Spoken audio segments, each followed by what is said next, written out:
Bem-vindos a mais uma videoaula do canal da Escola Bíblica Dominical do pastor Edivaldo Bueno. Estaremos comentando a lição de jovens, a lição de número 7, derrotando o primeiro inimigo. Faz parte de comentários do livro do Josué, um livro histórico. E é muito mais do que uma histórica cientificamente falando. São lições de fé e obediência no Deus que criou todas as coisas. Está bem esclarecido e óbvio que o título e o estudo dessa lição, Derrotando o Primeiro Inimigo, é uma sequência lógica atribuída pelo comentarista, cujo título anterior, O Encontro com Deus, que nada mais é a ação da força da palavra de Deus manifestada em experiência para quem crer, confiar e obedecer. Ninguém que tem um encontro com Deus permanece da mesma maneira. E nessa lição, você vai notar que através dos episódios experimentados pelo líder Josué e também pelo povo que estava sob a sua liderança, sempre haverá um tempo para conquistas. E essa lição é atribuída para vocês jovens.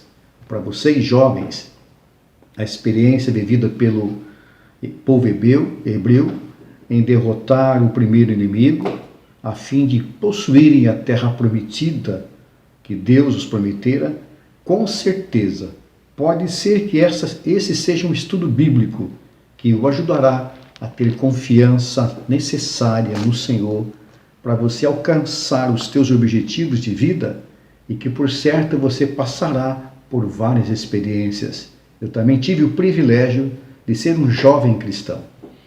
Por isso, uma orientação que essa lição te traz, qualifique quais são os teus inimigos atuais. Quais são os obstáculos para você vencer, para você transpor e os derrotar. E ao final de tudo, você perceberá que tudo ficará mais fácil quando se tem orientação e a direção do Senhor na sua vida. Josué fez isso. Ele foi 38 anos antes desse episódio, entre os 12 espias que Moisés encaminhou para avistar e fazer uma análise da terra de Canaã. Análise da terra que era ocupada por nações que necessitavam serem derrotadas, serem transpostas para que o povo pudesse habitar naquela terra. Josué os quantificou, os qualificou, os inimigos, e o tempo passou, mas foi necessário novamente ele ouvir a voz de Deus.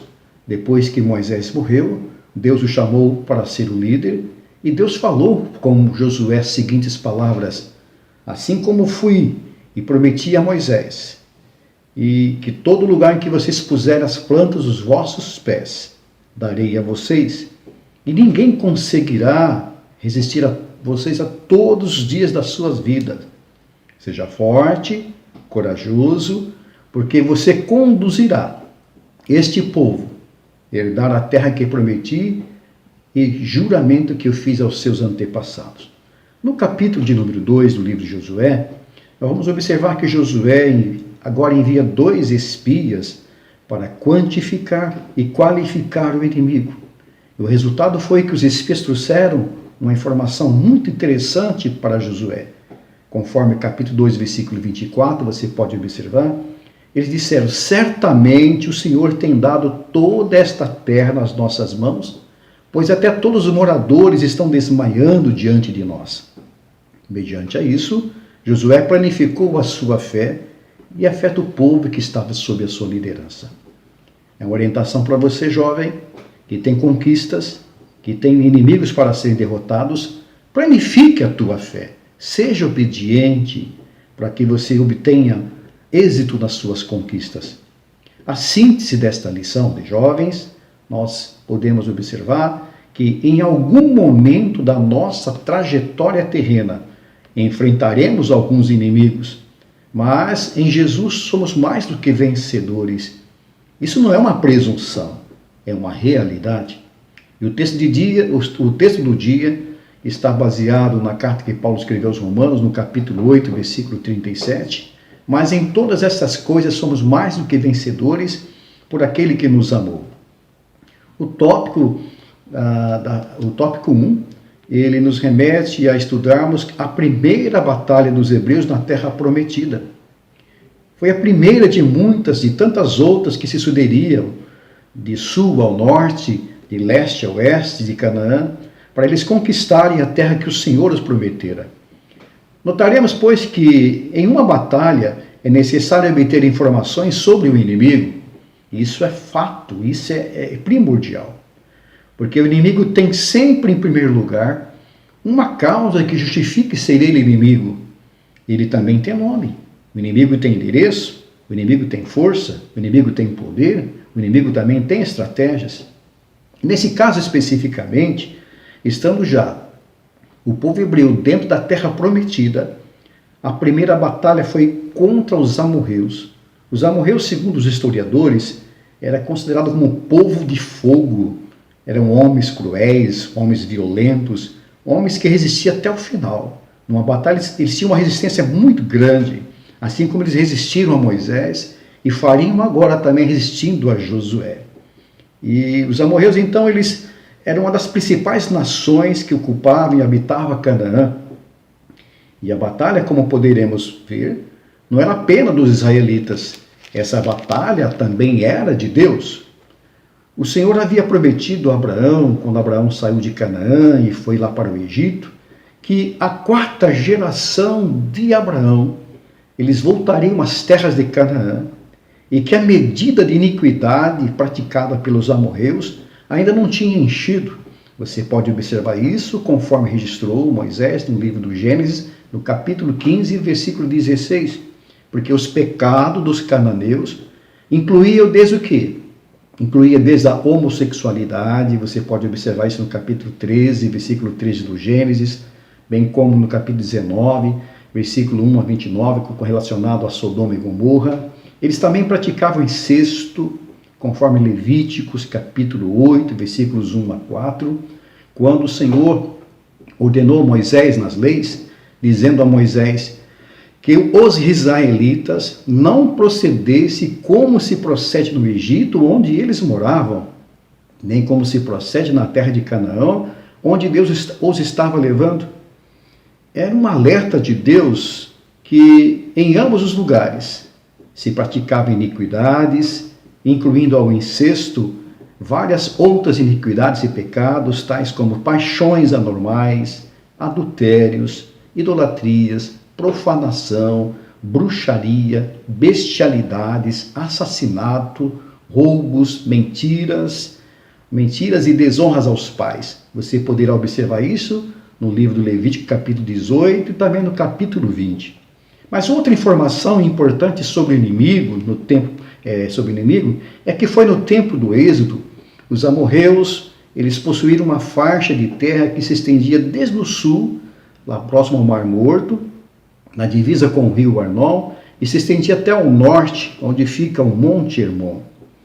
E a narrativa bíblica informa-nos que Moisés, com o povo que estava indo para Canaã, eles desejavam atravessar as terras dos amorreus para se localizarem, para se avançarem naquela jornada. E o rei dos amorreus, por nome Seom, ele rejeitou. E ao invés de favorecer o povo israelita, ele congregou todos os seus soldados, o seu povo, e foi batalhar contra Israel. Essa foi a resposta que Seom deu para o povo israelita. E prepararam então uma emboscada, prepararam então uma batalha para derrotar os israelitas. Mas Deus foi com o seu povo naquela batalha. Moisés, juntamente com seus guerreiros, derrotaram os amorreus e tomou as suas cidades e ficou habitando nelas. Você pode observar essa passagem, esse episódio, no livro de Números, capítulo de número 21, dos versículos 21 ao versículo 31. Agora nós podemos ver aqui no subtópico 1, quando se fala sobre Jericó, que era uma cidade fortalecida, Jericó é um obstáculo a ser transposto. Jericó é uma cidade forte, um obstáculo a ser conquistado, a ser transposto. Segundo os historiadores, o perímetro daquela cidade ele media cerca de 32 quilômetros. E conforme notas arqueológicas do Dr. John Garstang, ele foi diretor da Escola Britânica de Arqueologia e também do Departamento de Antiguidades do Governo da Palestina, eles confirmam que as ruínas da cidade elas foram escavadas entre os anos de 1929 a 1936 e descobriu-se que realmente existia um muro naquela cidade que foi derribado, que foi abaixo. E a constituição daquele muro era de forma dupla. Haviam dois muros que ficavam separados um do outro por uma distância pelo menos de 5 metros, segundo esse arqueólogo, e o muro externo media a espessura de 2 metros e o interno tinha 4 metros de espessura, e ambos mediam cerca de 10 metros de altura, os quais se ligavam entre si por meio de casas construídas na parte superior, como é o caso da casa de Rahabe. Agora, do ponto de vista humano, para Israel, o obstáculo era enorme, pelo menos por 2 motivos. O tamanho da muralha, os habitantes que estavam cercando, viviam cercados por aquela muralha, e ao mesmo tempo, outro obstáculo era um rei que estava enfurecido por causa dos espias que obtiveram informação sobre eles. E o subtópico 3 dessa lição, a cidade ela só cairia por ajuda de Deus. E podemos observar que as Escrituras Sagradas, elas observam que isso não é uma coincidência, e é uma coincidência em todas as batalhas e conquistas que Israel teve que pelejar nas terras de Canaã. E o povo só podia ser destruído com ação divina. Talvez isso se deve, como diz aqui o comentarista, ao fato de que o inimigo daqueles que servem ao Senhor sempre será fomentado por forças espirituais da maldade. Agora, por tudo isso, muitas pessoas ficam intrigadas sobre o agir de Deus. Realmente, do ponto de vista humano, é para se pensar, se o inimigo precisava ser destruído pelo povo hebreu, para herdarem a terra que Deus os havia prometido, por que o Senhor não tratou logo com eles? Por que o exército hebreu precisou lutar? Nós podemos, de forma assertiva, responder a esses possíveis e prováveis questionamentos que as pessoas podem fazer e fazem. Em primeiro lugar, o tempo da conquista havia chegado para o povo israelita. Enquanto o tempo não chega, não há conquista. Observe que conquista fora do tempo não tem sabor de vitória, mas de tribulação e também de derrota. Esteja certo disso, meu jovem. As lições seguintes serão estudadas e vai nos mostrar essa verdade, essa condição que batalhas ou conquistas fora do tempo, elas procedem em derrota. Não vai fazer aqui um trocadilho, né? As tentativas de se conquistar as coisas antes do tempo, elas se transformam em derrota. Segundo lugar, era o tempo da medida de Deus para com as iniquidades dos cananeus. Terceiro lugar, a experiência de lutar e vencer o inimigo, elas são insubstituíveis para quem anda com o Senhor Deus, o qual sempre lhe vai se revelar de um modo especial nos momentos mais difíceis da nossa vida. Em especial você, jovem, deve aprender que durante a tua jornada terrestre, em busca de conquistas, você sempre ouvirá ou perguntará a si mesmo: por que é que Deus prometeu em sua palavra, conforme o texto do dia, mas em todas as coisas somos mais do que vencedores por aquele que nos amou? Por que é que tenho que lutar? Por que Deus não facilita as coisas para mim? Resposta: e mesmo que essas palavras elas façam alusão às obras de Deus, elas referem-se à maneira como Deus vê as coisas e não como o homem as vê. Muitas coisas que são boas aos olhos de Deus são más aos nossos olhos. Por exemplo, as aflições da vida, as angústias, as tristezas, as enfermidades, os erros que praticamos e até mesmo o inferno. E todos os mais excelentes feitos de Deus permanecem, ou melhor, parecem maus aos olhos dos homens, aos olhos do mundo. Depois que o homem pecou, depois da queda, o Evangelho é o melhor de todos esses feitos que Deus fez para a humanidade. Não há melhor que Deus fez para a humanidade depois que o homem que pecou, e a não ser o Evangelho. Entretanto, o mundo odeia o Evangelho. O mundo odeia o cristianismo. Pense nisso. E por último, Deus não suspende a sua soberania só por causa da nossa vileza, por nossos questionamentos. Nós não podemos alterar nossa condição de sermos questionadores, de sermos incrédulos, até que sejamos vencidos por Jesus e endireitados por Jesus através da ação do Espírito Santo por nós e em nós. E assim, nós podemos descansar na sua dependência. E essa dependência e descanso é o assunto do segundo tópico, do tópico 2 dessa lição, onde mostra-nos que a estratégia de Deus para a batalha. Interessante que 40 anos Israel passou no deserto na dependência oferecida por Deus. Mesmo assim, ao mesmo tempo, Israel rejeitava, uma parte do povo rejeitava essa dependência de Deus.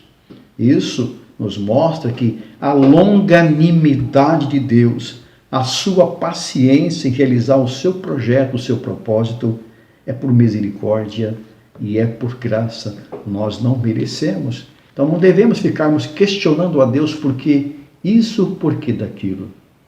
E vemos então no tópico 2 que quando Deus ele traça as estratégias para batalhas, é que Deus escolhe e prepara os seus servos para que cumpram os seus propósitos. Você faz parte dos propósitos de Deus aqui na terra. Você faz parte dos propósitos de Deus para o reino de Deus aqui na terra.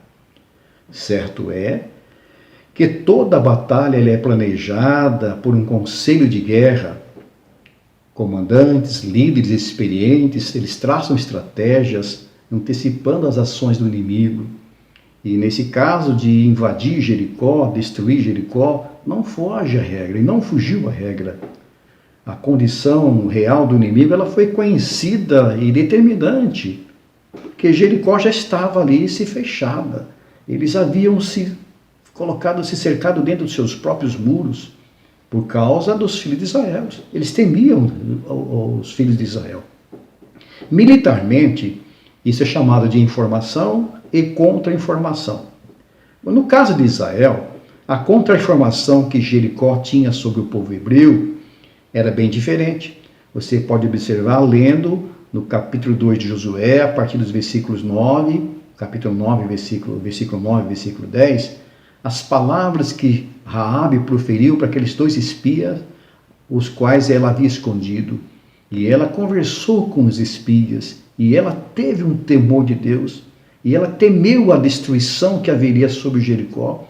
Ela disse as seguintes palavras para os espias: porque nós temos ouvido que o Senhor secou as águas do Mar Vermelho diante de vós, quando vocês saías do Egito, e o que fizeste também aos 2 reis amorreus, a Seom e a Og, que estavam além do Jordão, os quais vocês destruístes. O povo e o rei de Jericó, eles estavam apavorados em saber qual seria a surpresa que estava sendo preparada para eles. Pois sabia que não era simplesmente um líder Josué que presidia o conselho de guerra. Eles sabiam que o Senhor dos exércitos estava na frente do seu povo. E mesmo assim, eles resistiam. Agora vem então a primeira estratégia de Deus para que Israel conquistasse e vencesse aquela batalha. A primeira estratégia, ela foi relacionada à fraqueza do sentimento humano, nos aspectos de ânimo e disposição. Mas é interessante observarmos que essa estratégia, ela atingiria tanto aos jericoenses, o inimigo, como ao povo de Deus. Os hebreus também precisavam de receber essa estratégia relacionada ao seu ânimo e às suas fraquezas de disposição. O salmista, ele explora essa verdade, registrada no Salmo 103, versículo 14, pois Deus conhece a nossa estrutura e sabe que nós somos pó. Portanto, foi fundamental o corte de suprimentos para a cidade de Jericó, com o intuito de enfraquecimento do inimigo. E por outro lado, a tropa de Israel, ela estava sendo estimulada de que eles sairiam vitoriosos naquela batalha. Com certeza, as palavras animadoras que eram proferidas pelo líder, pelo comandante Josué para o povo, que dizia, tudo aquilo era promessa de Deus. Por conta disso, os ânimos dos guerreiros, os ânimos do povo eram avivados. E o Senhor disse, o Senhor disse que havia entregado os inimigos nas suas mãos. Não é que entregaria, já estava planejado aquela vitória, aquela conquista pelo Senhor. Agora, a segunda expectativa é que amedrontava o inimigo. É interessante e importante observarmos. Que surpresa estava lhe sendo preparada? Por certo, acima dos muros, os habitantes viam aqueles homens de guerras armados, marchando à frente de sacerdotes que andavam tocando buzinas de chifres de carneiro, e outro sacerdote que vinha atrás desses carregando uma arca sobre seus ombros, e que uma vez por dia, num período de 6 dias, eles rodeavam o muro que cercavam a cidade. E eles observavam também que não se ouvia som qualquer das suas bocas. Era um silêncio total. Somente ouvia-se o som daquelas buzinas, daquelas cornetas que eram tocadas. Não bastasse isso, a surpresa maior foi a do 7º dia, quando eles perceberam que aquela marcha misteriosa estava sendo realizada mais do que uma vez por dia, cercando aquela cidade. Que presságio! O que o Senhor dos Exércitos lhes preparara? Essa foi a reação dos jericoenses. E do outro lado, havia um povo de Israel, uma grande expectativa de que ocorresse um milagre. E quantas vezes nós nos comportamos ao contrário de que o milagre irá acontecer. Por isso, lá no versículo 10, conforme a lição nos propõe, a ordem dada ao povo dizendo, não gritareis, nem fareis ouvir a voz, nem sairá palavras alguma das vossas bocas, até o dia que eu vos diga, gritai. Observamos então que os homens armados não podiam gritar ou fazer nenhum outro som com as suas vozes. Que lição o povo teve com essa ordem? E que devemos também aplicá-las para as nossas vidas como sendo uma confissão de fé. A confissão de fé requerida é como se Deus estivesse dizendo para que seja silenciada a incredulidade. A incredulidade deve dar lugar de forma silenciosa para a fé. E nós então somos instruídos por muitos textos bíblicos sobre a palavra de Deus que nos inspira e nos determina a esperarmos em Deus, a permanecermos firmes, imóveis, ficarmos em silêncio perante Ele. No episódio da travessia do Mar Vermelho, quando eles saíram do Egito, o povo de Israel, Faraó vinha atrás com seus carros e cavaleiros, de um lado montanha, de outro lado montanha, e na frente o Mar Vermelho. Mas Moisés, ele disse para o povo, conforme está registrado no livro do Êxodo, capítulo 14, versículos 13 e 14, Moisés disse ao povo, não temais, estai quietos e vede o livramento do Senhor. O Senhor pelejará por vós e vos calareis. É lindo observarmos também que o Salmo 46, versículo 10, o salmista diz, aquietai-vos e sabei que eu sou Deus, serei exaltados entre as nações, serei exaltados sobre a terra. É Deus falando para o povo dele aquietar. Por certo, o líder Josué ordena que os filhos de Israel se mantivessem em silêncio total, à medida que eles caminhavam ao redor da cidade de Jericó. Talvez Josué teve uma lembrança que o castigo que eles receberam por ficar 40 anos no deserto foi resultado de murmúrio, foi resultado de pessoas incrédulas, e sem dúvida estava na mente de Josué. Naquela época, os espias tinham voltado com um relatório motivador por aquilo que eles viram, que o homem vê, aquilo que o homem vê, mas não tiveram uma visão fornecida pelo Espírito Santo.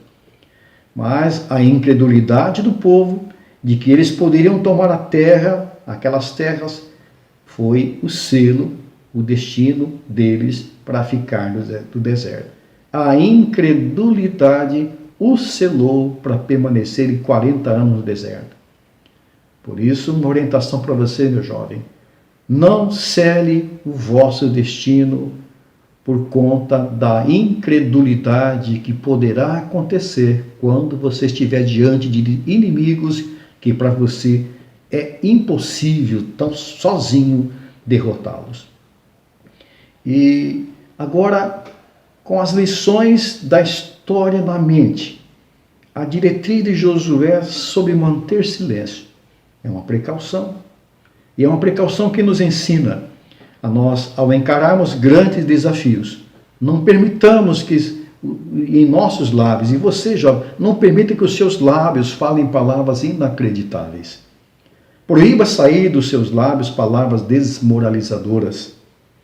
Lindo é que eles foram beneficiados depois, em compensação a esta ordem de ficarem calados. Mais tarde, conforme o versículo 20 nos mostra, eles veriam a salvação do Senhor, seguindo do seu grito, o grito de triunfo. Jovens, aprendam e apliquem essa lição às suas vidas.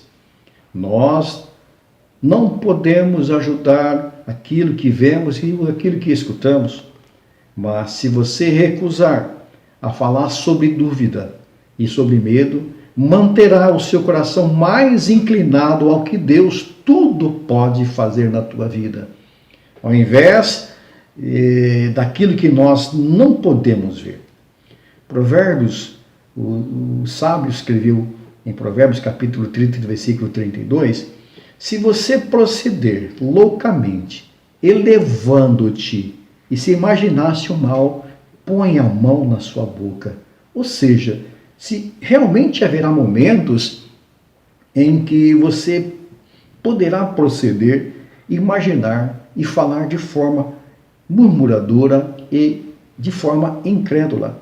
Mas pare e pense, feche a tua boca, não fale nada nesses instantes.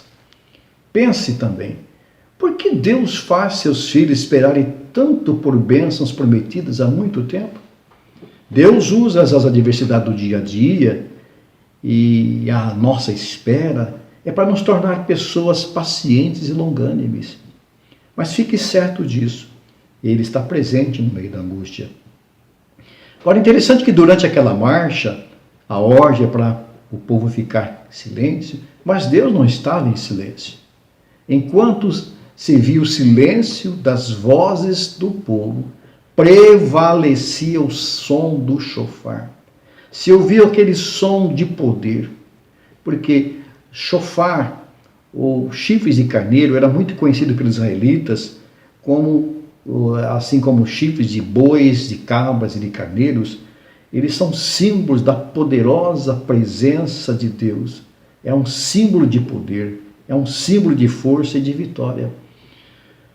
E por isso que a ordem é animar. Anima-te no meio das tuas tribulações. O tópico 3, ele reflete, ele mostra essa direção. Deus se mostra forte para com os que confiam nele. O povo precisava esperar uma ordem de um comandante ou de um líder, e essa espera ela é um fundamento da fé. O fundamento da fé está estruturada, fundamentada nas coisas que se esperam. E a certeza que existem coisas invisíveis que não se vê, coisas invisíveis criadas por Deus que não se vê, com o intuito de agradar a Deus. Podemos observar ainda nesse episódio que tanto os hebreus como o povo de Jericó, humanamente falando, são iguais Ambos são iguais. Ambos estão sob a mesma longanimidade de Deus. Todavia, a confiança em Deus é que estabelece a distinção entre os homens. Sem a confiança em Deus, todos estão livres apenas para desafiar a Deus. Essa é uma verdade. E foi isso que aconteceu com Jericó. Eles desprezaram a longanimidade de Deus, se fecharam em torno da sua suposta segurança, que era aquela grande muralha, e nem mesmo o grande pavor que Deus e o povo os acometera fizeram eles retroceder. Quantos jovens nos dias de hoje, quantas pessoas dos dias de hoje constroem muralhas, grandes muralhas em torno de si, constroem muralhas da dúvida, da incredulidade, dos vícios, constroem tantas muralhas de pecado que os afastam de Deus. Deus fala, Deus mostra e as pessoas resistem. Mas podemos observar que o resultado foi que depois o grande grito foi ecoado em frente àquela grande muralha. A voz das pessoas que confiam e esperam no Senhor foi liberada. Eles viram os muros caírem à sua frente. Agora, os mecanismos que Deus usou para isso não é objeto para se discutir. A Bíblia é a palavra de Deus. O fundamento dela é para ser crida. Ela não foi inspirada e escrita para ser objeto de estudo científico, mesmo que os raciocínios da incredulidade sintam-se ofendidos por conta disso. Eles serão forçados e são forçados a admitir a soberania e a vontade de Deus. Ainda que a Bíblia não existisse, porquanto duas coisas estão gravadas na consciência do homem. O fato é que Deus é soberano. Em segundo lugar, é que Ele conhece de antemão todas as coisas, sem exceção ou engano. Deus não se engana com o homem, e nem o homem também pode se enganar com Deus. Jericó, ela foi destruída de acordo com a total ordem de Deus, aquilo que Deus estabeleceu, e os hebreus cumpriram ela fielmente.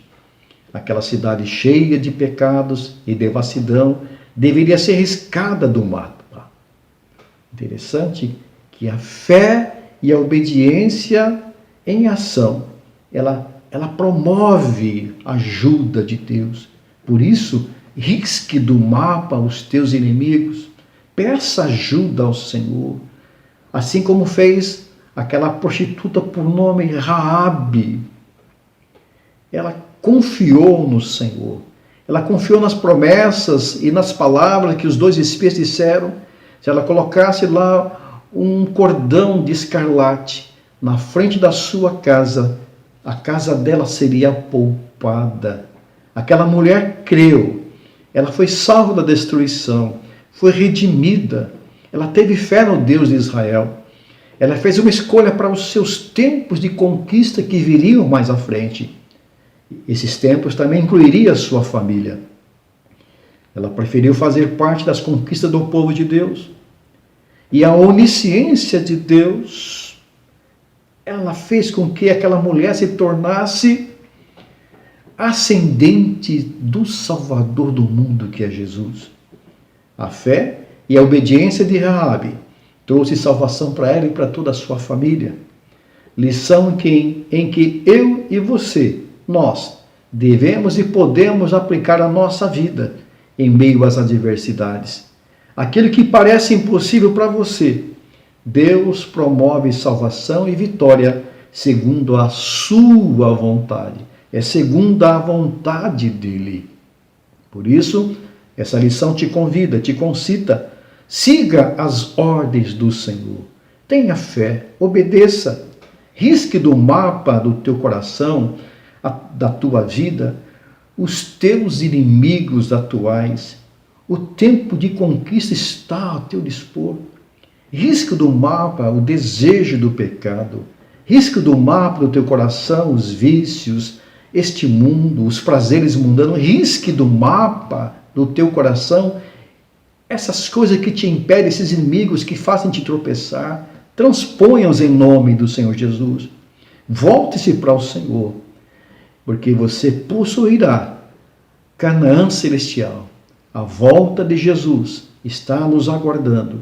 E se partirmos dessa vida em Cristo, estaremos nos céus de glória com o Senhor para todo sempre. Por isso, o nosso conselho é que Deus te guarde, Deus te abençoe e tenha fé e obediência nas palavras do Senhor.